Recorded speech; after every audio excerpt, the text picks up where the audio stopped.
আসসালামু আলাইকুম প্রিয় শিক্ষার্থীরা, কেমন আছো? পলিটেকনিক বিদ্যাপীঠের পক্ষ থেকে তোমাদের জানাই অনেক অনেক শুভেচ্ছা ও অভিনন্দন। আজকে আমরা সার্ভিং টু দ্বিতীয় অধ্যায়ের একটি ম্যাথ করব, যে ম্যাথটি তোমাদের সচরাচর তোমাদের অঙ্কে থাকে, রচনামূলক অঙ্কে। তো চলো আমরা দেখি কিভাবে এই ম্যাথটা সলিউশন করা যায়। তো ম্যাথের প্রশ্নের মধ্যে দেওয়া থাকবে যে দুইটি রাস্তা, এই একটা রাস্তা, এই একটা রাস্তা, দুইটা রাস্তা 135 ডিগ্রি কোণে মিলিত হয়েছে, অর্থাৎ এখানে ছেদ কোণ দেওয়া থাকবে। ছেদ কোণ বলতে আমাদের এই কোণটাকে বোঝায়। ছেদ কোণ বলতে এই কোণটাকে বোঝাচ্ছে। এই ছেদ কোণ 135 ডিগ্রি দেওয়া আছে। ছেদ বিন্দুর সেইনেস 1050 মিটার, অর্থাৎ এই যে ছেদ বিন্দু, এটা এই বিন্দুর দূরত্ব, অর্থাৎ প্রথম থেকে এই বিন্দুর দূরত্ব হলো 1050 মিটার, সেটাকে বলা হয় ছেদ বিন্দুর সেইনেস। তারপর ফিতা, অর্থাৎ যে ফিতা দিয়ে আমরা মাপবো, এই রাস্তাটা মাপবো, তো সেই ফিতার দৈর্ঘ্য হলো 25 মিটার। 25 মিটার যে টেপ, আমাদের সচরাচর 30 মিটার টেপ, 20 মিটার টেপ ব্যবহার করা হয়, তো 25 মিটার টেপও ব্যবহার করা হয়। এই 25 মিটার যে টেপটা আছে, এই টেপটা দিয়ে আমাদের এই রাস্তাটা মাপা হয়েছে বা নির্ণয় করার জন্য এই ফিটা যেটা ব্যবহার করা হয়েছে সেটা হলো 25 মিটার টেপ, 25 মিটার এর ফিটা। এবং বলা আছে যে বাঁকের ডিগ্রি 6 ডিগ্রি, অর্থাৎ বাঁকের যে ডিগ্রি হবে, বাঁকের কয় ডিগ্রি বাঁক স্থাপন করতে হবে, এটা কয় ডিগ্রি কেন্দ্রে কত ডিগ্রি কোণ উত্তরণ করবে, সেটা হলো কি 6 ডিগ্রি বাঁক। আমরা জানি যে 30 মিটার যায় বাঁকের যে ডিগ্রি উত্তরণ করে তাকে বলে বাঁকের 1 ডিগ্রি বাঁক বা 2 ডিগ্রি বাঁক, এরকম বাঁক। তাহলে বাঁকের ডিগ্রি দেওয়া আছে হলো কত, 6 ডিগ্রি, এবং বলা আছে অফসেট পদ্ধতিতে বাঁক স্থাপন করতে।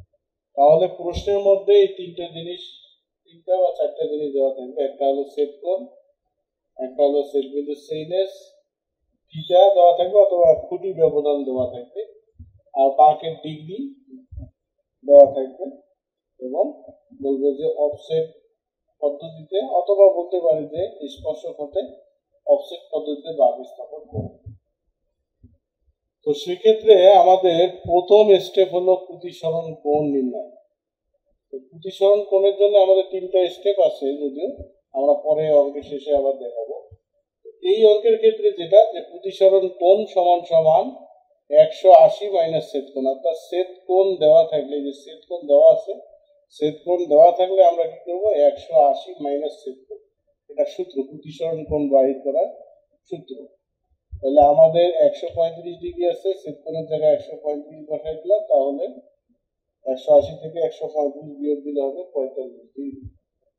এরপর আছে বাঁকের ব্যাসার্ধ আর, বাঁকের ব্যাসার্ধকে আর দ্বারা আমরা চিহ্নিত করি। তো বাঁকের ব্যাসার্ধ আর সমান সমান 360 গুণন ফিতা বা 2/d।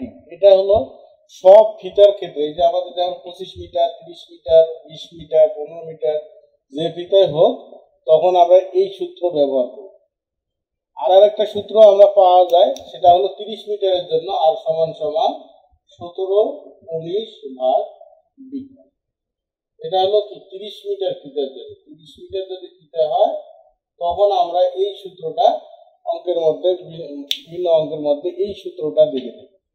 কিন্তু আমরা যদি এই সূত্রটা অ্যাপ্লাই করি, তাহলে 30 মিটার হোক, 20 মিটার হোক, যে কোনো ফিতাই হোক, আমরা ফিতার ঘরে যদি আমরা এই 30 বসাই দেই, ডির মান বসাই দেই, তাহলে আমাদের আর এর মান বের হয়ে যাবে। যদি সেম মানে আসবে, যদি এখানে ফিতা থাকে 30 মিটার এবং এই সূত্র দ্বারা যে মান আসবে, এই সূত্র দ্বারা একই মান আসবে। যেহেতু আমাদের এই সূত্র দ্বারা সব ফিতার জন্যই প্রযোজ্য হবে, যার কারণে আমরা এই সূত্রটাই ব্যবহার করি সবসময়, তাহলে তোমরা সুবিধা পাবে। দেখো, তাহলে 360 আমাদের সূত্রের ফিতা, আমাদের এখানে খুঁটি ব্যবধান বা ফিতা দেওয়া আছে 25 মিটার, এই 25 আমরা বসাইছি। 2 ইন্টু পাই, তো আমরা জানি ক্যালকুলেটার আছে মান, গুণন ডি, ডির মান আমাদের যে বাঁকের ডিগ্রি, এটাকে ডি দ্বারা প্রকাশ করা হয় 6, এই 6 আমরা বসাই দিলাম, তাহলে আর এর মান পাইলাম 238.73 মিটার। এরপর তৃতীয় স্টেপে আমাদের বাইর করতে হবে স্পর্শক দৈর্ঘ্য টি। স্পর্শক দৈর্ঘ্য টি সমান সমান আর ট্যান π/2। এটা সূত্র মুখস্থ রাখতে হবে। আর এর মান আমরা এখানে পাইছি 238.73, এটা বসাই দিলাম। ট্যান থাকলো। ফাই এর মান বলতে এই যে প্রতিসরণ কোণ ফাই 45 ডিগ্রি, এই ফাই এর মান আমরা 45 আর 2 বসাইলাম। ক্যালকুলেশন করলে 98.89 মিটার। এরপর চতুর্থ স্টেপে আমাদের বের করতে হবে বাঁকের দৈর্ঘ্য। আচ্ছা, স্পর্শক দৈর্ঘ্য কোনটা? স্পর্শক দৈর্ঘ্য হলো এই যে বিন্দু থেকে বাঁক শুরু হবে আর দুইটা রাস্তা যে বিন্দুতে মিলিত হয়েছে, এই ছেদ বিন্দু থেকে যে বিন্দু থেকে শুরু হয়েছে বাঁক, সেটাকে বলা হয় ট্যানজেন্ট পয়েন্ট 1, বা এই যে প্রথম স্পর্শক বিন্দু যেটা বলা হয়, এটাকে বলা হয় প্রথম স্পর্শক বিন্দু। এই প্রথম স্পর্শক বিন্দু থেকে ছেদ বিন্দুর যে দূরত্ব, এইটাকে বলা হয় টি বা স্পর্শক দৈর্ঘ্য। তাহলে স্পর্শক দৈর্ঘ্য আর ট্যান π/2, আর এর মান বসাই দিলাম। ট্যান থাকলো ফাই 45 ডিগ্রি ভাগ 2, ক্যালকুলেশন করলে এই মানটা আমরা পেলাম। তারপরে বাঁকের দৈর্ঘ্য বলতে এই যে প্রথম স্পর্শক বিন্দু, এইটাকে দ্বিতীয় স্পর্শক বা শেষ স্পর্শক বিন্দু বলে, অর্থাৎ যেখানে বাঁক শেষ হয়েছে। তো এই প্রথম স্পর্শক থেকে এই দ্বিতীয় স্পর্শক পর্যন্ত যে দৈর্ঘ্য, এই জায়গাটা আমরা বাঁক স্থাপন করছি, এই জন্য এটাকে বাঁকের দৈর্ঘ্য বলা হয়। বাঁক যতটুকু দৈর্ঘ্যের মধ্যে দেওয়া হয়েছে সেটা হলো বাঁকের দৈর্ঘ্য। তো বাঁকের দৈর্ঘ্য সূত্র হলো পাই আর ফাই ভাগ 180। পাই এর মান আমাদের জানা, আর এর মান আমরা এখানে পাইছি 238.73। ফাই আমাদের জানা, এখানে আমরা বের করছি 45, এই 45 বসাইছি। সূত্রের 180, 180, তাহলে ক্যালকুলেশন করলে পাওয়া যাবে 187.50 মিটার। এরপর আমাদের পঞ্চম যে স্টেপটা আমাদের বের করতে হবে সেটা হলো প্রথম স্পর্শক বিন্দু চেইনেজ। চেইনেজ বলতে দূরত্ব বুঝায়, অর্থাৎ এই যে প্রথম স্পর্শক বিন্দু, এইটাকে বলা হয় প্রথম স্পর্শক বিন্দু।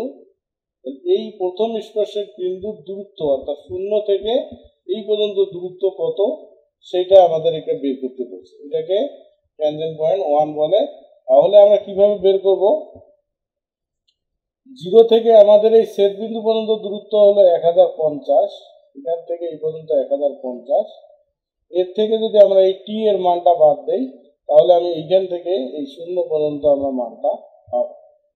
তো সেই জিনিসটা এখানে বলা হয়েছে যে ছেদ বিন্দুর চেইনেজ, অর্থাৎ ছেদ বিন্দুর দূরত্ব, ছেদ বিন্দু এটা, ছেদ বিন্দুর দূরত্ব কত, এই যে আমাদের 1050 ছেদ বিন্দু চেইনেজ, মাইনাস স্পর্শক দৈর্ঘ্য বলতে টি, এই যে আমরা স্পর্শক দৈর্ঘ্য টি দেখছি, তাহলে স্পর্শক দৈর্ঘ্য টি হলো 98.89 মিটার। তাহলে এই 98.89 মিটার এই যে স্পর্শক দৈর্ঘ্য, এটা যদি আমরা বাদ দেই তাহলে 951.11। তার মানে এই 0 থেকে, অর্থাৎ শুরু থেকে এই প্রথম স্পর্শক বিন্দু পর্যন্ত দূরত্ব আমাদের 951.11 মিটার। এরপর আমাদের দ্বিতীয় স্পর্শক বিন্দু চেইনেজ বা দূরত্ব, তাহলে এই শূন্য থেকে এই দ্বিতীয় স্পর্শক, অর্থাৎ এই যে ট্যানজেন্ট পয়েন্ট 2 অর্থাৎ টিপি2, আমরা এখানে দেখাইছি যে টিপি2, তাহলে এই টিপি2 দূরত্ব 0 থেকে টিপি এর দূরত্ব কত? তাহলে আমাদের টিপি1 বা ট্যানজেন্ট পয়েন্ট 1 বা প্রথম স্পর্শক বিন্দুর দূরত্ব আমাদের জানা আছে যে 951.11। এর সাথে যদি আমরা এই বাঁকের দৈর্ঘ্যটা যোগ করে দেই, এই এলটা যোগ করে দেই, তাহলে আমাদের এই দ্বিতীয় স্পর্শক থেকে একবারে 0 পর্যন্ত দূরত্বটা আমরা পেয়ে যাব। তো সেজন্য আমরা লিখছি প্রথম স্পর্শক বিন্দু চেইনেজ বলতে এইখান থেকে এই পর্যন্ত দূরত্ব প্লাস বাঁকের দৈর্ঘ্য, অর্থাৎ এইখান থেকে এই পর্যন্ত দূরত্ব। তাহলে প্রথম স্পর্শক বিন্দুর দূরত্ব হলো যে 951.11 যোগ করছি আমাদের বাঁকের দৈর্ঘ্য, এই যে বাঁকের দৈর্ঘ্য 187.50 যোগ করছি, যোগ করলে 1138.61 মিটার, অর্থাৎ এইখান থেকে এই 0 পর্যন্ত দূরত্ব হলো 1138.61 মিটার। এরপর আমাদের বের করতে হবে প্রথম উপজা এবং দ্বিতীয় উপজা। তাহলে প্রথম উপজা এবং দ্বিতীয় উপজা কোনটা? এই যে আমরা এখানে একটু দেখানোর চেষ্টা করছি, এটা সি প্রাইম আর এটা সি ডাবল প্রাইম। অর্থাৎ যেখান থেকে বাঁক শুরু হবে তার প্রথম খুঁটি পর্যন্ত যে দূরত্ব, এটাকে আমরা প্রথম উপজায় বলি। এটা আসলে পূর্ণ চেইন বা পূর্ণ ফিতা হয় না, যার কারণে এটার নাম উপজায়। ঠিক শেষ স্পর্শক বিন্দু অর্থাৎ বাঁকটা যেখানে শেষ হয়েছে সেইখান থেকে শেষ শেষ যে খুঁটিটা, তার আগের যে খুঁটিটা, এই খুঁটি পর্যন্ত যে দূরত্ব সেটা হলো সি ডাবল প্রাইম বা দ্বিতীয় উপজায়। এটাকে দ্বিতীয় উপজায় বলা হয়, আর এটাকে প্রথম উপজায় বলা হয়। এখানে আমরা একটু সি ডাবল প্রাইম দিয়ে নিই।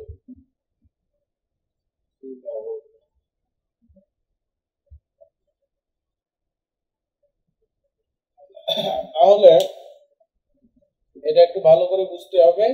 সি প্রাইম হলো আসলে প্রথম স্পর্শক বিন্দু থেকে, অর্থাৎ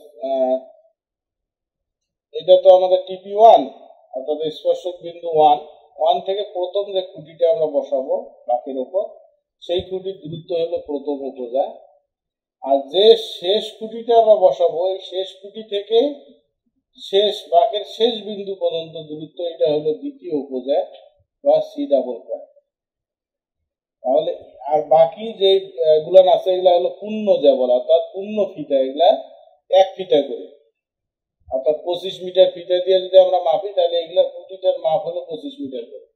হ্যাঁ, কিন্তু এই সি প্রাইম কিন্তু 25 মিটার না, দেখো 23 মিটার বের হয়েছে। সি ডাবল প্রাইম হলো 13 মিটার বের হয়েছে, 13.61। তার মানে এটা 25 মিটার না, 25 মিটারের চেয়ে কম বিধায় এটার নাম উপজায়। যদি 25 মিটার হইতো তাহলে ওটার নামও পূর্ণজা হয়ে যেত। হ্যাঁ, তাহলে আমাদের এই প্রথম উপজাটা কিভাবে বের করব? দেখো, প্রথমে কি করতে হবে, টিপি ওয়ান ভাগ থিটা, একটা ডাক দিয়ে পাশে লিখে দিবা টিপি ওয়ান ভাগ থিটা।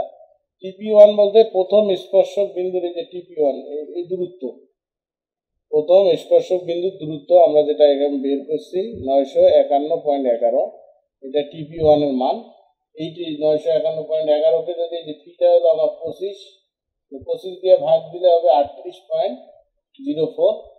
অর্থাৎ এখানে যে মানটা থাকবে পয়েন্টের আগে 38 আছে, এই 38টাকে 39 ধরতে হবে, অর্থাৎ 1 যোগ করে ধরতে হবে, এবং পয়েন্টের পরে যে মানটা এটা 00 মনে করতে হবে।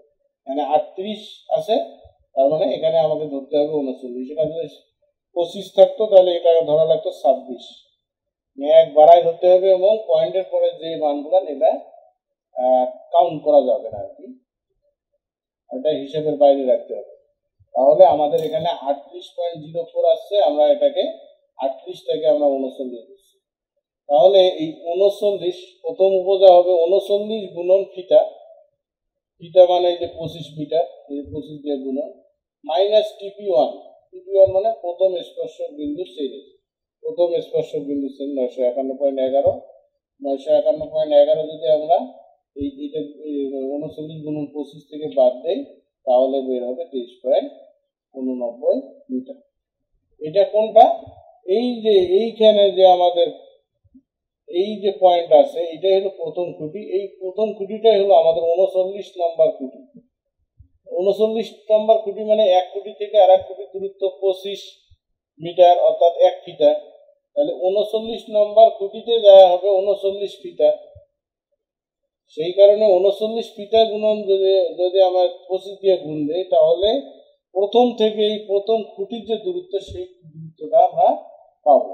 ধরো যে আমাদের খুঁটিটা হলো এই খুঁটি, এটাই প্রথম খুঁটি, তার মানে এটা এইখান থেকে যদি আমি এই পর্যন্ত হিসাব করতে যাই তাহলে আমার 39টা খুঁটি আছে, একটা থেকে আর একটা খুঁটির দূরত্ব 25, এটা গুণন দিলে যে মানটা হবে তাহলে এইখান থেকে এই পর্যন্ত দূরত্ব, তাহলে এইখান থেকে এই পর্যন্ত দূরত্ব যদি পাই, আর আমার এইখান থেকে টিপি ওয়ান থেকে এই পর্যন্ত প্রথম থেকে দূরত্ব আমাদের আগেই জানা আছে, যেটাকে আমরা টিপি ওয়ান ধরছি 951.11, তাহলে আমার এই মানটা থেকে যদি এই মানটা আমি বিয়োগ দেই তাহলে এইখান থেকে এই দূরত্বটা আমরা পাবো, অর্থাৎ টিপি ওয়ান থেকে প্রথম খুঁটির দূরত্বটা পাবো, সেটাই হলো 23.89 মিটার। এরপর দ্বিতীয় উপজা যখন আমরা বের করব, দেখো সি ডাবল প্রাইম সমান সমান টিপি টু, অর্থাৎ দ্বিতীয় স্পর্শক বিন্দুর দূরত্ব মাইনাস 45 গুণন থিটা। এই 45 কোথায় পাইলাম? এই যে TP2 কে থিটা দ্বারা গুণ দিতে হবে। এখানে যেমন TP1 কে থিটা দ্বারা গুণ দিছি প্রথম উপজের জন্য, এখানে দ্বিতীয় উপজের জন্য TP2 কে থিটা দ্বারা গুণন দিতে হবে। TP2 আমাদের কত পাইছি? 1138.61। এই 1138.61 কে 25 দিয়ে ভাগ করলে বের হবে 45.5। এই ক্ষেত্রে এই 45 এর সাথে কোনো যোগও নাই, বিয়োগও নাই। পয়েন্টের পরে যে মানটা সেটা 0 0 ধরতে হবে, আর এখানে 45 থেকে 45 নিতে হবে। এখানে যদি 25 আসতো তাহলে আমরা 25 নিতাম, পয়েন্টের পরে যে মানটা সেটা আমরা ধরতাম না এবং এর সাথে কোনো যোগ আর বিয়োগও করতাম না। কিন্তু প্রথমটার ক্ষেত্রে কি এক যোগ করা লাগবে, তাহলে দ্বিতীয়টার সাথে কোনো যোগ বিয়োগ নাই, শুধু পয়েন্টের পরের মানগুলো আমরা 0 0 ধরবো। তাহলে এটা আমাদের আসতেছে 45। তাইলে এই TP2 অর্থাৎ এইখান থেকে এই পর্যন্ত যে দূরত্ব সেটা হলো TP2, সেই TP2 মাইনাস 45 গুণন থিটা। 45 মানে এই জায়গার যে খুঁটিটা এটা হলো 45 নম্বর খুঁটি। তাহলে আমি যদি এইখান থেকে হিসাব করি এই 0 থেকে, তাহলে এই পর্যন্ত আসতে গেলে আমাকে 45 গুণন 25 দিতে হবে, তাহলে আমি এই দূরত্বটা পাবো। 45টা খুঁটি আছে, একটা থেকে আরেকটা খুঁটির ব্যবধান 25, তাহলে 25টা ফিটা, সরি 45টা ফিটা, এক ফিটার মান হলো 25। এটা দিয়ে গুণ দিলে আমি এইখান থেকে 0 থেকে এই পর্যন্ত, এই খুঁটি পর্যন্ত দূরত্ব পাবো। আর এই 0 থেকে আবার TP2 মান আমার জানা আছে, তাহলে TP2 মান থেকে যদি আমি এই মানটা বিয়োগ দেই তাহলে আমি এই জায়গার মানটা পাবো। এই জায়গার মানটা আমাদের কি বলা হয়েছে? C double prime. তাহলে TP2 আমার 1138.61 মাইনাস 45 গুণন এটা হলো 25, 13.61 মিটার। এরপর আমাদের পূর্ণ জ্যা বের করবো। এই পূর্ণ জ্যার সংখ্যা কি? এই যে আমাদের 45 বের হয়েছে আর এখানে আমরা 39 বের হয়েছে, তাহলে এই 45 মাইনাস 39 সমান সমান 6টি। তাহলে পূর্ণ জ্যা অর্থাৎ এই যে পূর্ণ ফিটা, এক ফিটা করে এরকম ফিটা আছে কয়টা? 6টা। তাহলে মোট জ্যা, এগুলো একটা করে জ্যা, মোট জ্যা আমাদের এই যে এখানে একটা আছে এই কর্নারে, অর্থাৎ ব্লক শুরুতেই একটা জ্যা আছে উপজা, শেষে একটা আছে, এই জন্য এক, শেষের এক, আর মাঝখানে আছে আমাদের এই 6টা। এই মোট হলো 8টা উপজা। এখন অফসেটের মান নির্ণয় করার যে সূত্র, আমরা এখন অফসেটের মান নির্ণয় করব। এখানে 8টা উপজা আছে, যার কারণে 8টা অফসেট হবে। প্রথম অফসেটের সূত্র, ওতে অফসেট আর ওয়ানতে হলো প্রথম। প্রথম অফসেট হবে সি প্রাইম, অর্থাৎ প্রথম যে উপজা সেই প্রথম উপজা ব্র্যাকেটে প্রথম উপজার সামনে কোনো উপজা আছে কিনা, যেহেতু সামনে কোনো উপজা নাই সেজন্য 0 প্লাস যে উপজা বের করতেছি সেটা হবে এখানে সি প্রাইম আর 2r। দ্বিতীয় অফসেটের ক্ষেত্রেও তাই, দ্বিতীয় অফসেট আমাদেরকে শুধু সি অর্থাৎ পূর্ণ যায়, তাহলে পূর্ণ এই সির সামনে কি সি প্রাইম, এই জন্য এখানে সি প্রাইম প্লাস এই সি আর কি এখানে সি ভাগ 2r। তৃতীয় থেকে সপ্তম অফসেটের ক্ষেত্রেও তাই, যদি এই মাঝখানের অফসেট ধরো তোমরা, তাহলে এই সির আগে, যদি এটা সি ধরো, এই সির আগে কি সি আর এই সি, দেখো প্রথমে হলো কি সি ব্র্যাকেট দিয়ে কি আবার এই এর সামনে কি সি, সেই সি আর এই সি সি ভাগ 2r। এবং অষ্টম অফসেটের ক্ষেত্রে দেখো, এইটার ক্ষেত্রে C double prime, C double প্রাইমের আগে কি আছে সি, এই জন্য সি, আর এই সি ডাবল প্রাইম এখানে সি ডাবল প্রাইম ভাগ 2r, মানে সব ক্ষেত্রে কি একই। এখন এখানে মান বসাইতে হবে। সি প্রাইমের মান, আমাদের এই সি প্রাইমের মান 23.89, তারপরে এই যে সি ডাবল প্রাইমের মান হলো 13.61, আর শুধু সি এর মান, সি এর মান তো আমরা জানি 25 মিটার, শুধু সি যেটা সেটা কত 25 মিটার। সি প্রাইম কত আমাদের আছে 23.89, আর সি ডাবল প্রাইম আসছে হলো 13.61। এই তিনটা মানে এখানে লাগে মান বসাইতে জন্য। মান বসানোর জন্য। দেখো সি প্রাইম 23.89 23.89, এখানে 0 এই 0 সি প্রাইমের মান 23.89 ভাগ 2 ইন্টু আর এর মান আমাদের জানা আছে 238.73, সেই 238.73 ক্যালকুলেশন করলে আসবে 2.56 আর উপরেরটা হলো 1.20। ঠিক তৃতীয় অফসেটের ক্ষেত্রে সির মান আমাদের 25, সবগুলো 25 আর নিচে 2 আর এর মান তো জানেন 238.73, ক্যালকুলেশন করলে 2.62।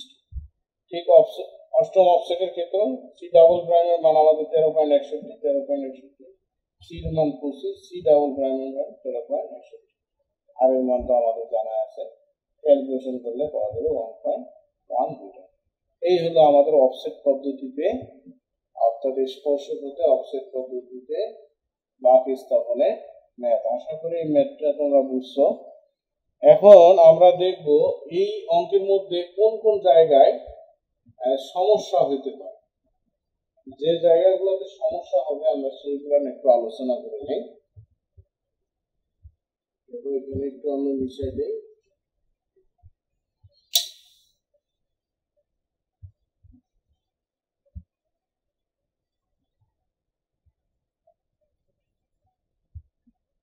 দেখো প্রথমে হলো প্রতিসরণ কোণ বের করার যে সমস্যা হইতে পারে, বা প্রতিসরণ কোণ বিভিন্নভাবে দেওয়া থাকতে পারে।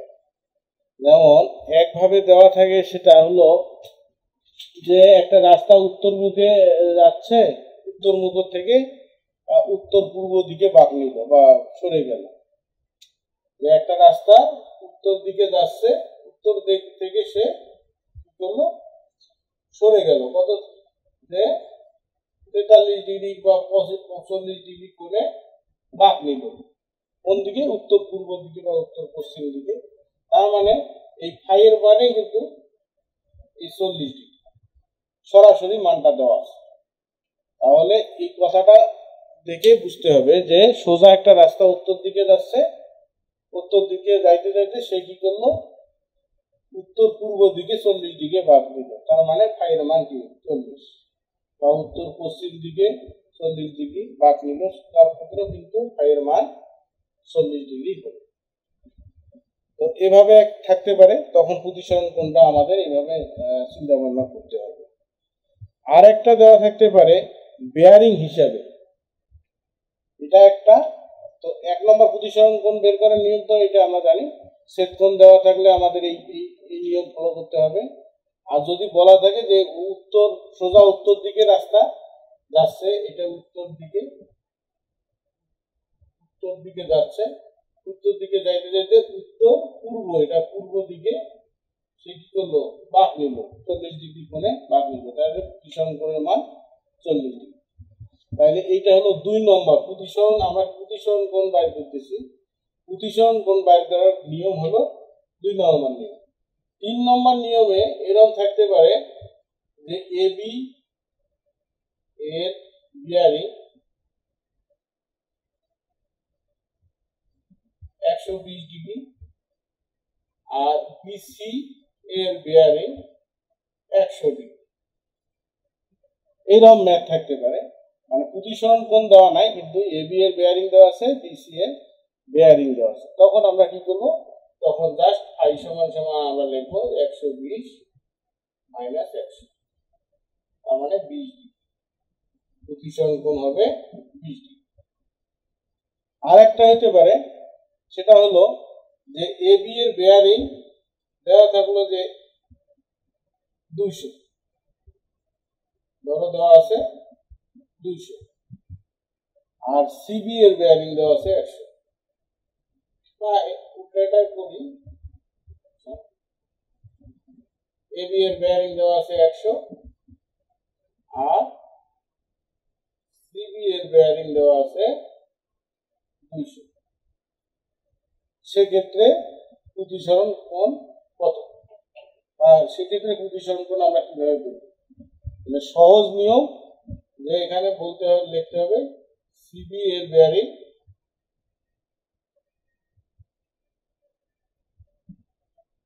দেখো যেটা 180 থেকে বড়, নিশ্চয়ই 100 এখানে 100 আছে আর এটা 200 আছে, তাহলে 200 যে বেয়ারিংটা আছে সেটা 180 থেকে বড়, তাহলে আমাদের ওই 200 মাইনাস 180, তাহলে হলো 20 ডিগ্রি। হ্যাঁ, এখন ফাই সমান সমান করবো আমরা কি, এই যে আমাদের 100 ছিল অর্থাৎ 180 থেকে যে ছোট মানটা, আর এখন যে আমরা মানটা 180 বিয়োগ দেওয়ার পর যে মানটা পেলাম সেই মানটা পার্থক্য করবো অর্থাৎ 80। তাহলে যদি এই মোটামুটি এটা আর একটা নিয়ম, তাহলে আমাদের এই সাইন নিয়মের প্রতিসরণ কোণ আমরা বের করে ফেলতে পারবো। তাহলে প্রথমটা হলো ছেদ কোণ দেওয়া থাকবে, যেটা আমরা এই অঙ্কের মধ্যে করলাম। 2 নম্বর এই যে দেওয়া থাকবে যে উত্তর দিকে যাচ্ছে, উত্তর দিক থেকে হয়তো উত্তর পূর্ব দিকে বা উত্তর পশ্চিম কোণে 40 ডিগ্রি বা 50 ডিগ্রি কোণে রাস্তাটা বাঁক নিল, তখন সরাসরি ওই মানটাই হলো প্রতিসরণ কোণ। আর তৃতীয় নম্বর সেটা হলো যে বেয়ারিং দেওয়া থাকবে, এবির বেয়ারিং দেওয়া থাকবে এবং বিসির বেয়ারিং দেওয়া থাকবে, দুইটা মানে হলো 180 ডিগ্রি কম। তাহলে দুইটা মানে 180 ডিগ্রি কম থাকলে তাহলে দুইটার পার্থক্যই হবে প্রতিসরণ কোণ। আর 4 নম্বরটা আমাদের এইটা, হ্যাঁ 4 নম্বরটা আমরা দেখাইলাম, যেটা এই যে এইটা হলো আমাদের 4 নম্বর, আর 3 নম্বর হলো শুধু পার্থক্য করে দিলেই হবে। 4 নম্বর কি, এবির বেয়ারিং দেওয়া আছে 100, সিবির বেয়ারিং দেওয়া আছে 200, অর্থাৎ একটা থাকবে 180 ছোট আর একটা 180 বড়। তাহলে যে মানটা বড় থাকবে সেই মানের বেয়ারিংটা কি করতে হবে, 180 থেকে বিয়োগ দিতে হবে। যদি এখানে এবির মান 200 থাকতো তাহলে এখানে লিখতাম এবি এর বেয়ারিং, তাহলে 200 মাইনাস 180। হ্যাঁ, যে মানটা বের হবে, আর যেটা আমরা বিয়োগ দেই নাই, দেখো এবি এর বেয়ারিং 100, এর সাথে কিন্তু 180 বিয়োগ দেই নাই, তাহলে যেটা 180 থেকে ছোট ওই মানটা, আর 180 থেকে বিয়োগ দেওয়ার পর যে মানটা পাইলাম, এই দুইটার পার্থক্য করলে যেটা পাবো সেটা হলো আমাদের প্রতিসরণ কোণ। মানে এই সাইন নিয়মে প্রতিসরণ কোণগুলো বের করতে হবে তোমাদের অধ্যায়ের অংশ। এই লাইনে একটু জটিল কিভাবে থাকতে পারে সেটা আমি দেখাই দিলাম। এরপর যেটা আর একটা ইম্পর্টেন্ট জিনিস সেটা হলো ছেদ বিন্দুর সেইনেস। এখন এই সেইনেসটা বিভিন্ন ভাবে থাকে। দেখো যে বলা হলো ছেদ বিন্দুর সেইনেস পাস, তার মানে ছেদ বিন্দুর দূরত্বটা হলে কি হবে, তাহলে ছেদ বিন্দু তখন লিখতে হবে ছেদ বিন্দু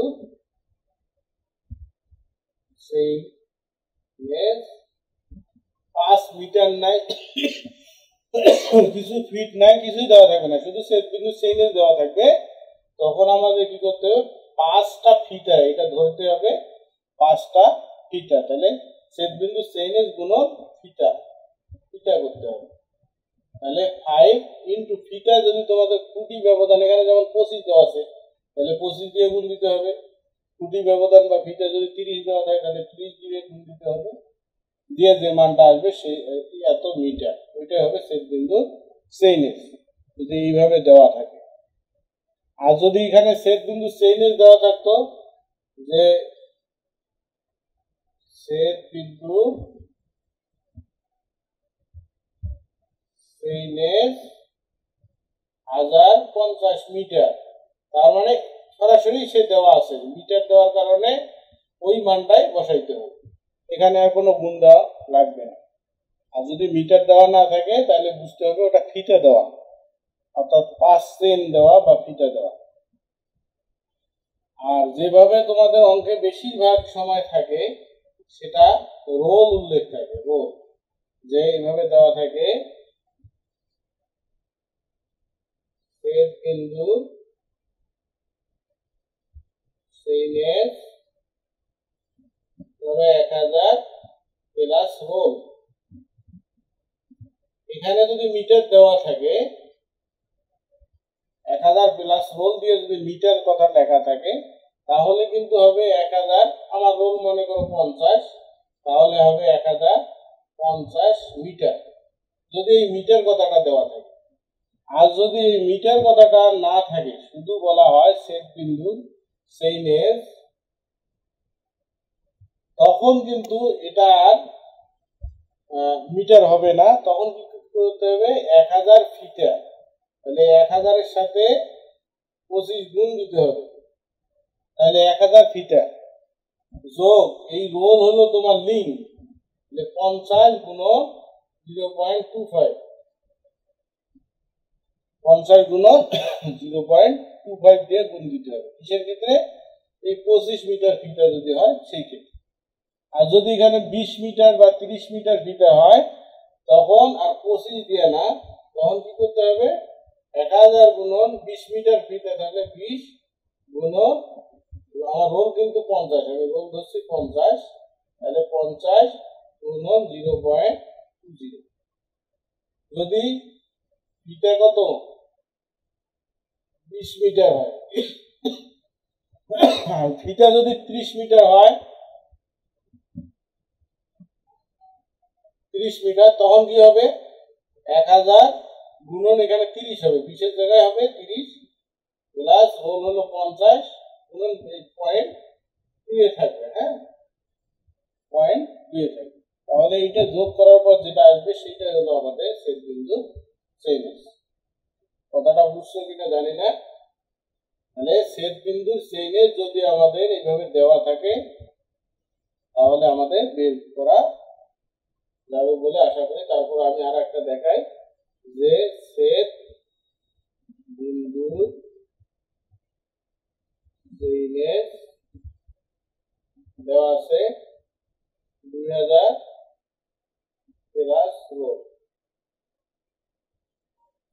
কোনো মিটার দেওয়া নাই, সেই ক্ষেত্রে আমরা কি করব, এবং ফিটা ফিটা বলা আছে 30 মিটার, ফিটা বলা আছে 30 মিটার বা ফুটি ব্যবধান 30 মিটার, সেই ক্ষেত্রে সেইনেস কি হবে 2000 গুণন 30 যোগ আমার রোল হলো 50, আমার রোল নাম্বার 50, তাহলে 50 লিঙ্ক থেকে 0.20 দ্বারা গুণ দেব, যে মানটা আসবে এত মিটার।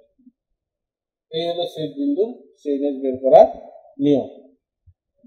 তো আশা করি তোমরা এই অঙ্কটা বুঝছো। তো সকলকে ধন্যবাদ জানিয়ে আজকের মতো এখানে বিদায় নিচ্ছি। আসসালামু আলাইকুম।